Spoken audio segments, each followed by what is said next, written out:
they couldn't carry a tune to save their lives. Oh, why is everybody so upset about these guys? If it was me dying on the sidewalk, you'd walk right over me. I pass you every day and you don't notice me. But these guys, what, because Thomas Wayne cried about them on TV? You have a problem with Thomas Wayne, too. Yes, I do. Lo sadar gak, banyak orang di sekitar lo yang mainin lo. Dan lo bahkan gak nyadar apa lo bisa balik mainin mereka. Video cuplikan tadi menggambarkan bahwa Joker sedang membuat para penonton termanipulatif oleh kata-katanya.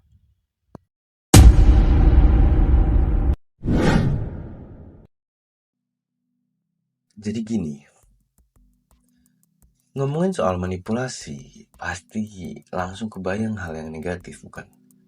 Kayak manipulasi itu cuma buat orang-orang jahat atau licik yang menggunakannya. Tapi tunggu dulu, gue gak ngajak lo buat jadi orang jahat ya. Kita bakal bongkar gimana sih sebenarnya sifat manipulatif itu sering kali tanpa kita sadari bisa bikin lo survive, sukses, bahkan dapetin apa yang lo mau. Dunia kerja misalnya, banyak banget situasi yang lo pikir cuma diskusi biasa. Tapi sebenarnya ada orang yang lihai banget mainin situasi, ngarahin tim buat ambil keputusan yang dia mau. Manipulasi itu nggak melulu soal negatif. Menurut Dr. George Simon, seorang psikolog klinis, manipulasi itu jadi teknik yang efektif kalau digunakan buat tujuan yang positif dan hal-hal yang baik. Kayak dalam negosiasi, atau persuasi, atau melobi klien, bahkan sampai investor-investor besar. Kita sering pakai taktik yang manipulatif dalam hubungan sehari-hari tanpa kita sadari. Misal, pas lo minta tolong ke teman dengan nada suara yang bikin mereka merasa simpati atau kasihan, itu juga bagian dari manipulasi kecil-kecilan sebenarnya. Gue yakin lo pernah ngalamin dimana momen lo secara sadar lo pernah bilang seperti ini, gue bisa dapetin ini kalau gue bisa mainin sedikit omongannya. Jangan bilang gak pernah, karena hampir semua orang pernah pakai cara ini, walaupun kadang tanpa sengaja. Tergantung dari cara niatnya lo buat ngelakuin hal tersebut. Ambil contoh simpel. Di hubungan pacaran, ada orang yang bisa bikin pasangan mereka merasa bersalah untuk dapat perhatian lebih. Atau di kerjaan lu, ada kolega yang secara gak langsung, atau atasan lu secara langsung itu bikin lu ngelakuin lebih banyak kerjaan di luar job desk lu. Padahal itu tanggung jawab mereka atau tanggung jawab dia. Nah, apa lo sadar teknik kayak gini tuh nggak cuma ada di film saja, atau bahkan di novel-novel trailer, atau di novel-novel sekitarnya, atau di film-film lainnya. Ini pun ada sebenarnya di sekitar kita setiap hari, bahkan setiap detik. Bahkan ini juga terjadi di dalam diri sendiri. Lo bisa memanipulatif diri lo sendiri sebenarnya, nggak cuma orang lain. Jadi gini ya guys, lo inget kan di malam pertama gue bilang orang penting ngaku aja. Ingat gak? Iya, ingat gue. Terus lo tahu siapa yang respon pertama kali banget? Ini nanti kalau misalnya pemburu dipakai benar, kan buka kartu aja. Gue setuju. Iya kan? Itu clue pertama. Karena ketika lo jadi werewolf, lo pasti nyari posisi pemburu tuh di mana. Masih in game atau udah mati. Dia tuh udah yakin banget kalau si Bang Iis itu pemburu asli. Nah, dari cuplikan film tadi, seorang manipulator atau seorang manipulatif, dia lihai dalam menggunakan bahasanya atau menggiring opini terhadap teman-temannya. Biasanya seperti itu. Seorang manipulator dituntut untuk dapat banyak dukungan atas argumen atau pendapat atau bahkan alibi yang mereka punya untuk mendapatkan simpati atau pemilihan vote argumen yang mereka punya. Di dalam game Werewolf tadi, seorang wanita yang lihai dalam menggunakan bahasanya dengan argumen yang sangat kuat membuat teman-teman mereka bimbang dan ragu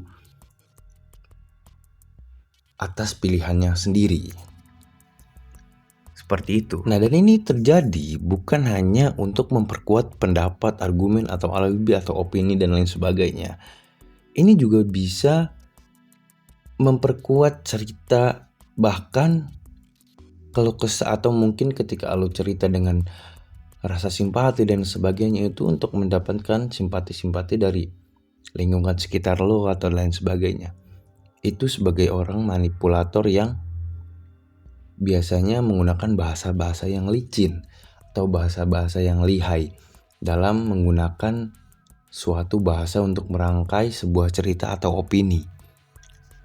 Dan biasanya seorang manipulator tersebut atau seorang manipulatif tersebut, dia memperlihatkan wajah yang begitu mungkin dalam keadaan yang bersedih atau dalam keadaan yang benar-benar serius untuk mendapatkan simpatis atau mendapatkan empati dari teman-teman yang mendengarkannya. Nah, ini pun bisa terjadi tidak hanya di dalam in-game saja atau tidak hanya dalam bermain game saja.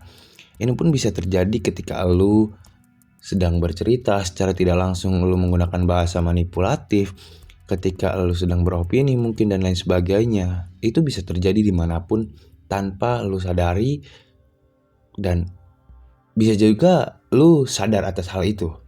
Menurut Dr. Robert Greene, penulis buku The 48 Law of Power, manipulasi adalah tentang pemahaman mendalam atas emosi manusia. Emosional. Lo bisa memanfaatkan ketakutan, harapan, bahkan kebahagiaan atau kesenangan buat ngecapai tujuan lo. Bahkan kebutuhan orang lain pun bisa menjadi tujuan lo. Dan yang bikin ini powerful, lo bisa ngelakuin ini tanpa orang lain sadar kalau lo lagi ngontrol mereka. Yang penting di sini adalah gimana lo bisa pakai skill ini dengan cara cerdas. Ini bukan soal jadi orang jahat, tapi soal ngerti cara orang berpikir dan meresponnya, sehingga lo bisa dapetin apa yang lo butuhin dan lo mau.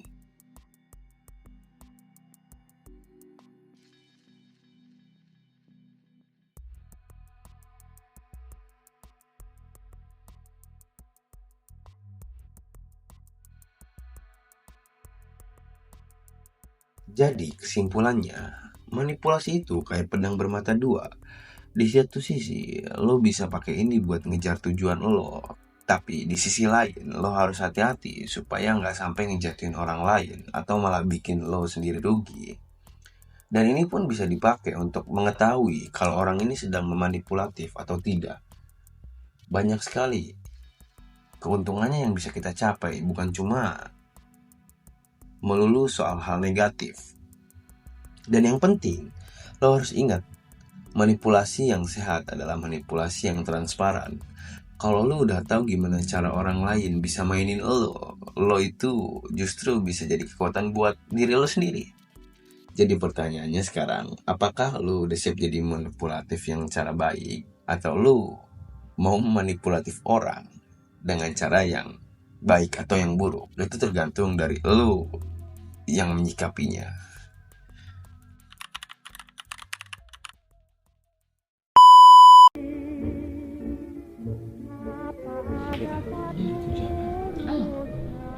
Oh, siapa yang tadi? Hah? Kok bisa? Kok gue buka? Bentar, ingat aturannya, Rin. Ingat aturannya. Apa kayak gitu kan? Anjing nih werewolfnya nih licin nih. Tahan, kenapa lo harus pusing sih? Lo inget gak?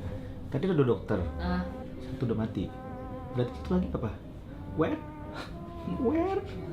Belum tentu, Le. Apa? Belum tentu apa? Yang dokter itu Syarin, bukan aku. Lah, kenapa lo ngaku dokter tadi? Ya biar nggak kau bunuh aku lah. Kau kan takut kali sama orang penting. Kalau warga biasa aku tadi mati lah kau bikin. Tan. Nah, Ginda itu oportunis bukan gua. Dari tadi kemana arah flow dia ikut smooth. Awak pun asing. Mukanya muka penipu. Karena aku sama si Pendi ini sama-sama minoritas. Kalau nggak satu kan susah. Jadi maaf bang ya, aku pilih Agung juga. tapi kan kalau si Ginda tapi kalau misalnya si Ginda Coba. werewolf, kenapa tadi dia dituduh sama si Aseng coba? Gue emang pengen buat Eca. Sayangnya bukan dia werewolfnya.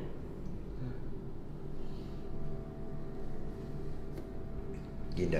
Bisa-bisanya aja itu. Dia mencah suara. Tan, dibodoh-bodohin si Eca kita Tan. Masih ingat kau? Tadi awal-awal yang belain Aseng, yang ikut milih Agung mati, sama yang ikut Aseng untuk memvote aku mati. Bila dia inilah. Lo lebih bodoh-bodohin kita, mencurigakan. Tan, Ca. Lo lebih mencurigakan bukan werewolf, orang biasa tapi aku dokter. Itu karena kau orang bodoh, orang penting takut kau kan? Mukanya muka penipu. Ini yang bunuh hostnya. Aduh. Gua milih Dokter aku. Ya udahlah, keluarga biasa yang mati. Eca. Tan, Kali ini pintar kau deh. Dah, selesai nih. Bukan werewolf. Sorry bang. Jadi aku ntar. buka kartu lo. Nggak, kau ingat dari tadi dia habis dibela-belain sama si Aseng? Ya si Aseng emang kayak gitu. Gue emang pengen buat Eca.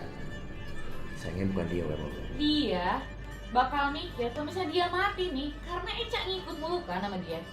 Nanti kita Aduh. milih Eca, ya werewolf menang. Mau nyangkal apa lagi? Sebentar. Buka kartu lo. Buka kartu lo. Sebentar. Enggak. Buka coba. Buka kartu lo. Host.